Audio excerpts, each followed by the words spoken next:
Good afternoon. So, I did something for the first time that I've never done before that I like to talk about that I think everybody should do. And that is, I donated to the World Socialist website, um, Socialist uh, Party, whatever you call it. Um, I've been watching them on YouTube for a while. Um, I think their account is Socialist Appeal. And they have differences as I follow. I like Cornel West and Chris Hedges. Obviously, I love to watch Chris Hedges on the show on Contact. Watch him for a while. It's funny that when things in my life are going well, I don't follow those people. I don't do videos, and it takes stuff for me to realize, like, yo, these are my people. I need to, I need to stay up on what they're doing.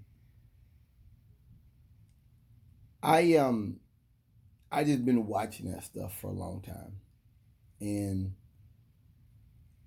I have to say that Michael Brooks and WS are probably the two entities that I agree with 100% of the time. And when Michael Jamal Brooks passed last year, 2020, it was in July of his, he had a blood clot. When it happened, I did a video on it. It put a fear into me because he was one of the grown-ups. And I think in politics today, we need more people like him who are serious and sober-minded in their thought, in their prose, in their language. And they understand the long march. They understand. Um, I'm a fickle dude, and I've got many opinions on many things. I'm a black man from North Carolina.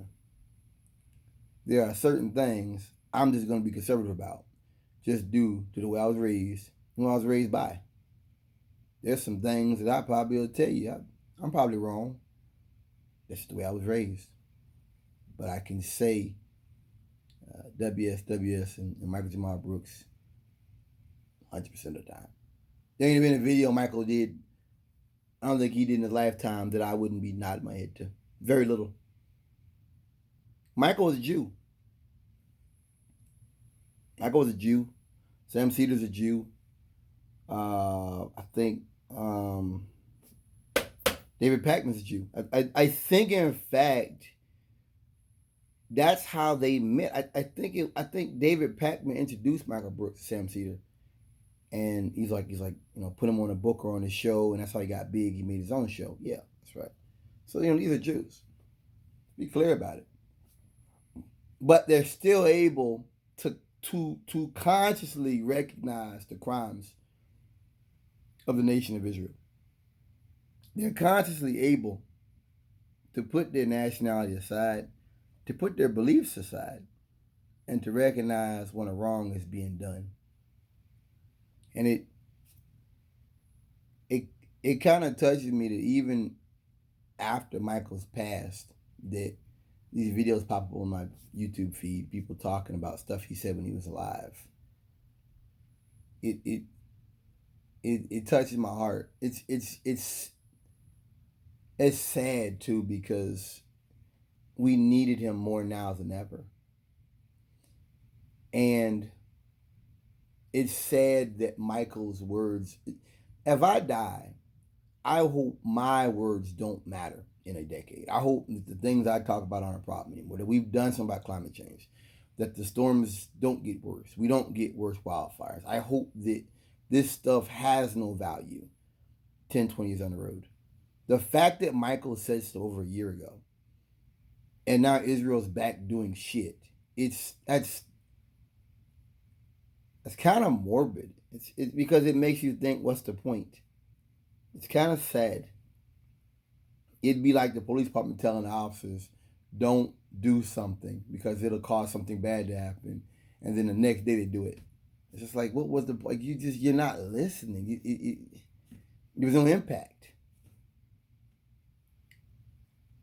I think that Michael's death made me look. It made me look at my own mortality. And not in this way that I'm gonna die, oh, we're gonna die, oh God, I'm gonna die, oh, I could die tomorrow. No, it's not, no, none of that. It it made me recognize we've got some great intellectuals on the left, and they should be protected. And that I have to be a part, and that I have to support them, and that I have to take this shit seriously. And I gotta read some books. And I can't sit here and have some guy make videos every day and just bring Ben Burgess in front of me and bring Professor Wolf in front of me and bring Cornel West in front of me and bring Max Blumenthal and Abby Martin. I can't do. I've got to be a part, and I've got to go out here and have my own education. And I mean, I got to crack some books. I got to sit down and figure some things out. I got to learn, man, how was Israel formed? And how is it that the Israelis have been breaking stuff? How is it the UN has said the things they're doing have been illegal with the Palestinians losing their land, but they're still doing it? How is that? How is that possible? Why is America still funding these people? Why is America doing it? Why is America doing it? I have to figure those things out. I have to be a man. I have to be a man. And being a man means doing things on your own.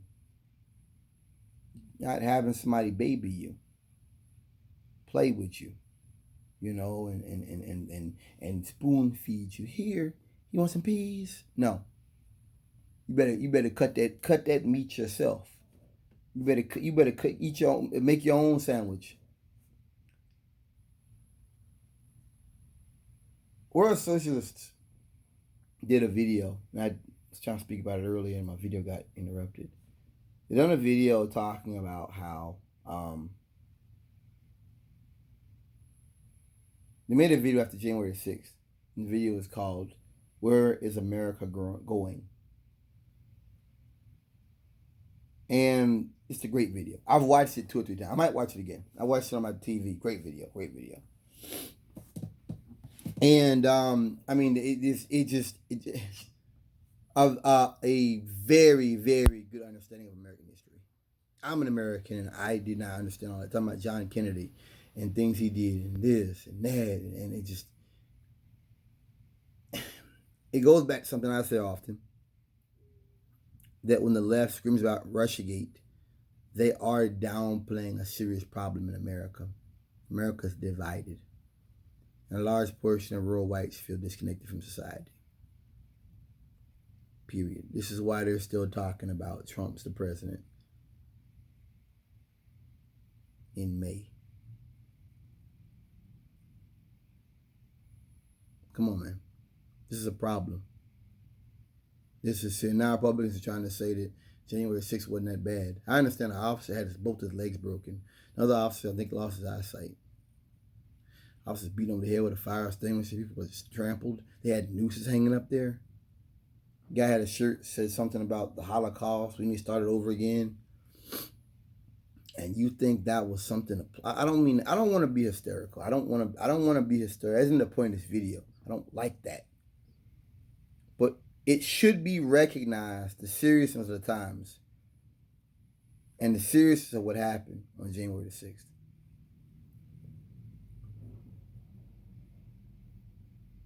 I don't like this Russiagate stuff because it takes away from the reality of America. It takes away from the reality of the problems we have. It takes away from the reality that these problems are not going away. These folks have some unique concerns. The way the pandemic response was carried out. A lot of folks lost businesses, homes, jobs. We should recognize that. We should recognize this. We shouldn't just scream about Russia. You know, and I've talked about disaster capitalism, how America handles disasters horribly. I mean, you go back to Hurricane Sandy up here in the Northeast. A lot of powerful weeks. Katrina. The subprime mortgage crisis. There's no recovery to these things. There's not intended to be a recovery. And now COVID. Disaster capitalism means that all the people on the bottom never recover, and then they go get it. They go back to their job and they get paid less, or they're doing more work for the same amount of money. And it's basically saying that you should be lucky to even have a job. That's America. That's the America I know. And WSWS spoke about that. They understood that very well. Michael Brooks did as well. Very well. That's why this idea that Trump had about how the rich were going to send charity and gloves and all that, that was bad. That was bad. If you want to donate money to a disaster, that's great. That's fine. Good for you. But those people should not be waiting for you to cut a check. Should not be. It's not right. I just want to make this video to make the point that before Michael died, I was gonna start following him on Patreon, or I was gonna figure it out. I was gonna start paying to get on this YouTube thing. I really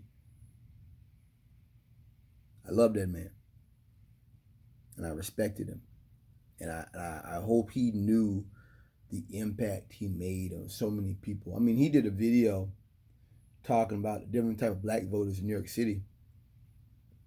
Blew my fucking mind. I'm a black man. Been black all my life. And I'm like, how the hell does he know this? Like, how does a white man sit here and know the difference between black people in the Bronx and Brooklyn? I'm like, how does he even like this? Hey, we went back to Charlie Wrangle and this. I'm like, how does he even know this? Like, this is a white man. And it just touched me. And I like I said, I realize now that you got to be a part. You know, there's a struggle going on right now, and you got to pick the right side of history. You got to be on the right side of history. You got to support the people who are fighting the good fight. Young Turks, all them folks. Yeah, I watch them from time to time. I think Young Turks is more establishment. They want to become like the news. They're on TV now, so they've already kind of become establishment. That's already happened. I get that. That's their hustle. Not knocking your hustle. You want to be mainstream. You want to be mainstream left. That's fine. Great. Can still do good, but I'm a little more extreme than that. Way more extreme than that. Way more extreme than that. I like this show. I started watching Weekends before he passed. Him and Anna Kasparian. I still watch her sometimes. I just make the point that don't wait till tomorrow to give people their flowers. Because tomorrow ain't promised. Don't wait till tomorrow to tell somebody you appreciate them. And for the impact they made upon your life. There's a lot of books that Michael talked about, that I hadn't even looked at when he was alive. And I went and I got his Buddha playbook, the meditation stuff. I need to buy his book he made, The Cosmopolitan Left, talking about the dark right or whatever. Keep putting that off. Just don't wait to let people know you appreciate them. And support their endeavors. If you believe in somebody, support them. Because it's a cold world out there. I did a video the other day talking about Snowden with y'all. And I told you how basically the world he warned about has happened. And no one even cares. And that everything he said when it went to court, the government basically said he was right. The feds were basically violating the policy, violating the Fourth Amendment. Nobody cares. And I told you. Snowden can't just go with his family and say, let's go to Central Park. Let's go to the beach and watch the sunset. Let's just go to the park with the kids. And he can't do that. He'll never be able to do that. I don't care if he had a being, he couldn't do it. That the person that shoots him may not even be born yet. The gun that fires the bullet may not be manufactured yet, but it's that real. That's not going away. The wish of the government, because what Snowden did was expose American war crimes. But the fact that everything what he said happened, it makes you kind of think it doesn't matter. His struggle. I mean, the man was making 6 figures, living in Hawaii with his girlfriend. He said it was very light work. He gave all that up to go on the run. That dude should be in textbooks. That dude should be taught in grade school to kids. Like, people should learn about what he did and the struggle he made. Whether you agree or you don't, that he stood true to what he believed in. I talked to y'all about how, for me, as I get older, I don't want people around me to break their integrity. That's not something I want. If someone don't feel right, I said, don't do it then. If you don't feel right, don't do it then. Don't lie to me. I don't want you to lie. Don't do this. I value integrity. And I value people who do what's right and who follow their heart and follow their creator. I value that. I respect that. If Snowden believed the U.S. government was doing wrong, and he stepped out to basically say, hey, this should be exposed, he should be honored in a reasonable society, which America is not by any means. So the idea that people would stand behind someone like him, that once it all comes out, people are going to realize it's a serious issue, that was never, like the end of the movie Safe House, that was never going to happen. It's people like us who stand on integrity, who recognize we're living inside of a failing, collapsing empire. It's collapsing all around you. The blackouts in Texas. Florida's under a state of emergency because of algae blooms in the water. I'm hearing about a massive crack in the bridge on I-40 going between Tennessee and Arkansas. And that crack, they knew about it for a year. America's collapsing all around you. All around you. And all around you, you see where, especially in the South, governments they lie. They just, no big deal. Yeah, little E. coli won't hurt you. A little stomach virus won't kill you. You'll be all right. Your kids might be in the hospital for a while. What's the big deal? COVID might kill you, but come on. You see it all around. So I understand that now. That we got to stand on integrity. We got to live right. And that means materialism. As Michael Bruce talking about, materialism, not wokeism, not woke is BS, but material stuff, policy. He's very clear about that. That oh, I'm a white man, I have white privilege. Oh, okay, I'm gonna keep my money now.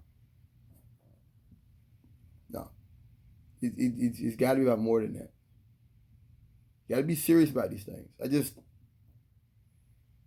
You got to take care of the things you believe in, because no one else will. Thank you for listening.